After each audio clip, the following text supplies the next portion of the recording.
Hello, welcome back to another episode.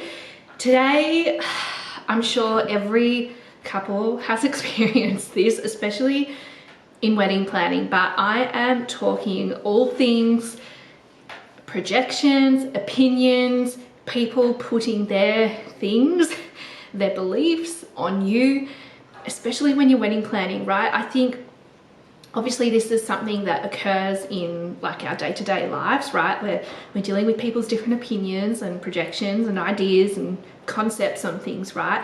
But there has probably never been something more prominent in our life's milestones. I will say it's probably also when you have a baby. There's so many projections that come there. But specifically today I'm talking about your wedding planning and yeah, how to deal with that. You might have some people that have got their own opinions on things, and the beauty in this is you're at a crossroads here in that moment where you really get to choose whether that's something that you want to take on or if you want that to simply just fall back on that person.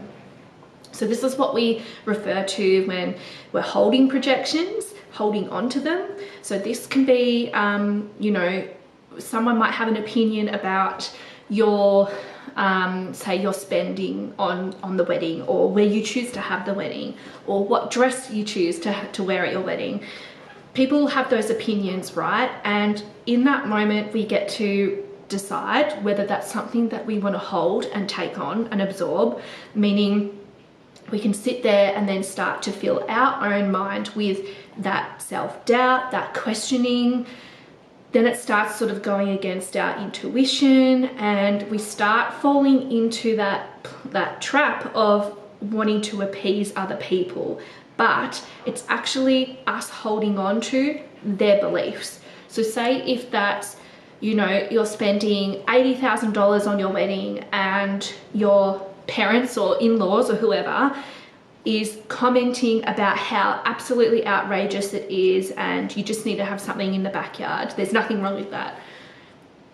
In that moment, you get to decide whether you hold on to that or whether you can recognize that that may be a belief that they hold stemming from their own experiences, their upbringing.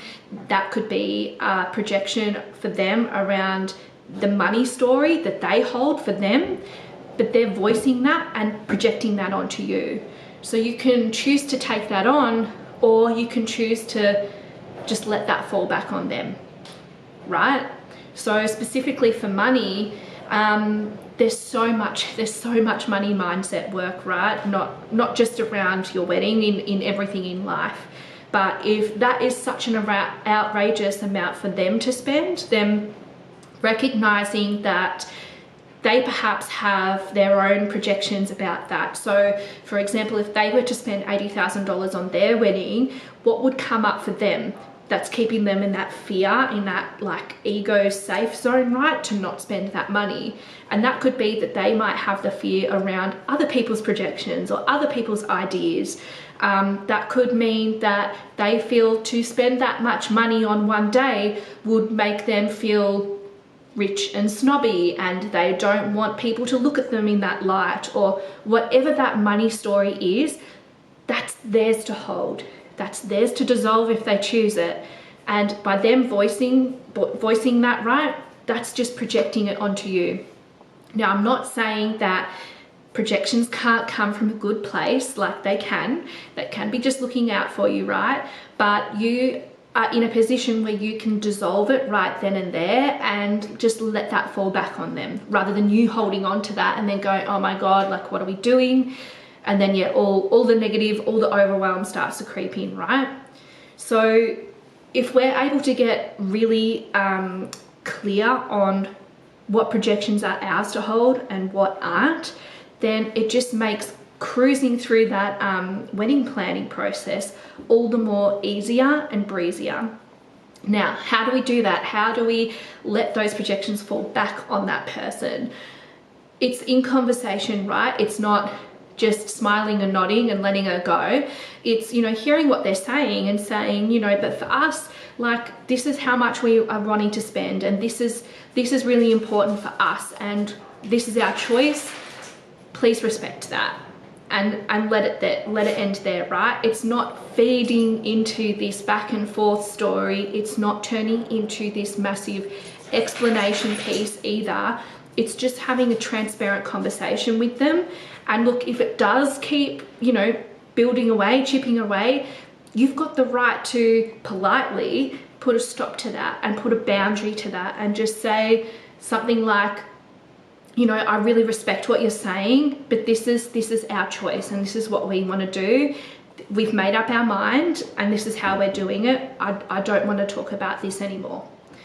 There are ways that we can communicate that, right? And it's simply putting in boundaries. Now, it doesn't mean that you have to go all crazy on it, right? And it has to turn into this big argument. If we're able to do this in a neutral state, then that's exactly what it is, a neutral thing. And you're just setting the boundary and letting that projection fall back on them. When it gets heated is when we start absorbing or taking on that projection, because then it starts to interfere with our intuition and our judgment. Now, this is a big thing that I talk about in wedding planning, is trusting your intuition and trusting your gut, because it knows best. In life, in general, it never fails you, right? So if you're tossing up between whether to go for a white and green wedding or something really colorful, go with what your intuition says first, right? Now, in this projection piece, you also have to trust your intuition, and that keeps you level-headed, that keeps you neutral, because it's at your heart, it's at your core, right? It's not a trend that you're following, it's not something that you're having to justify because you don't actually believe it. It makes it so much more easier if it's something that is, you know, a core value to you, that your intuition, that your gut is saying that, yes, we're comfortable with spending $80,000 on our wedding. That's our choice, because it gives so much more conviction to you when you're communicating that to the other person.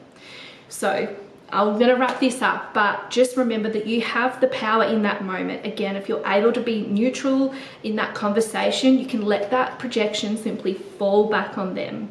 And I think it's, you know, something with energetics and frequency, right, that you get to play with in really starting to learn to identify what things are coming up when somebody else gives their projection or their idea, whether it's something from like a really forceful, you know, mindset story that they're perhaps telling themselves because it's their thing to own, right?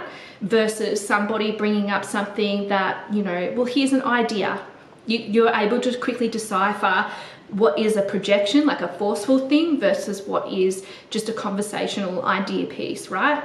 And you have the choice, you have the power in how to navigate that.